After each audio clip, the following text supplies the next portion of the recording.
Hey family, Dad here. Hope you're having a great day. On this video, I just wanted to share, being a strong dad. Why are more dads not involved? So recently I just looked on a couple of clips, like this YouTube video of Patrick Bet David.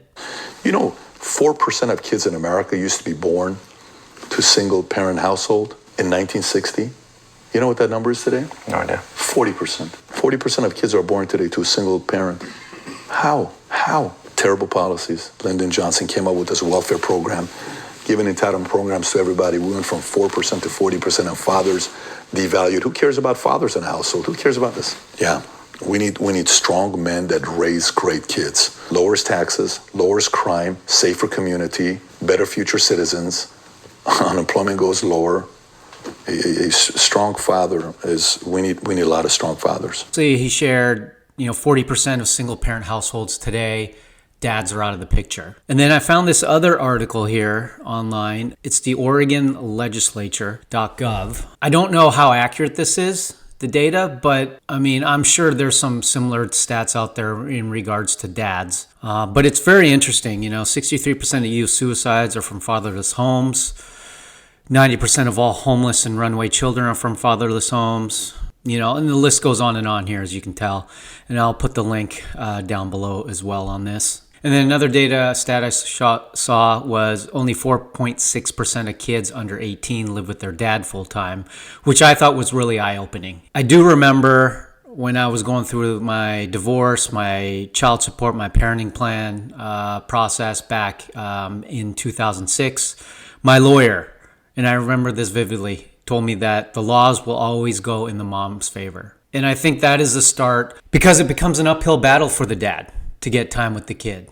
I'm sure there are dads who truly want to be in their kids' lives, but don't have the resources or support to fight the legal battles. I was fortunate. I had the resources, but most importantly, I truly wanted to be in the kids' lives. It's easy to talk the talk, but walking the walk is so much harder when raising kids. Now, just here's my story for a little background. I got married in late 2002, had my first child in 2003, and then my second child in 2005. Divorce was finalized in 2006. At the time we were in the stages of divorce, I had no job, overweight, and in credit card debt with a mortgage. I was at the bottom of my life.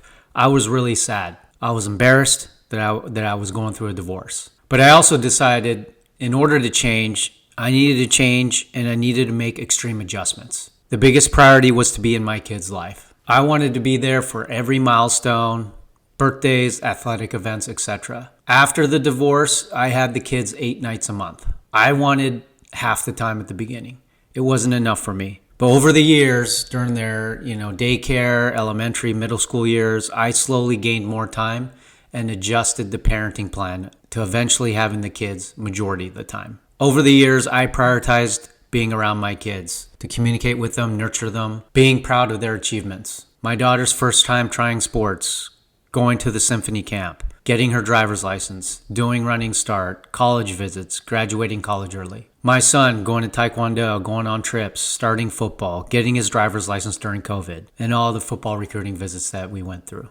In 2019, my kids decided they wanted to live with me full time. They were roughly around 15 and 13 years old at the time. They've been dealing with a lot of issues growing up at their mom's house, and they felt old enough to make a decision at that time to live with me full time. Since then, my kids, their mother has not really been in the picture, but this scenario was slowly building over time during their elementary school years, their middle school years. We parented differently, and our priorities were different and conflicting. Now, when the kids started living with me full time, I definitely had to make some adjustments, but at the end of the day, my kids were the priority. It took a little time, but we all adjusted well. If you create a person, you need to step up and raise that person. Make that child the priority in your life. They didn't ask to come into this world. It's been so rewarding watching my kids grow and develop into young adults. And that's the end goal as far as being a parent for me, is just watching them today and seeing how they are such a great asset to the community. And for me as an adult, as a dad, that's the ultimate reward for being a parent, is seeing the finished product today.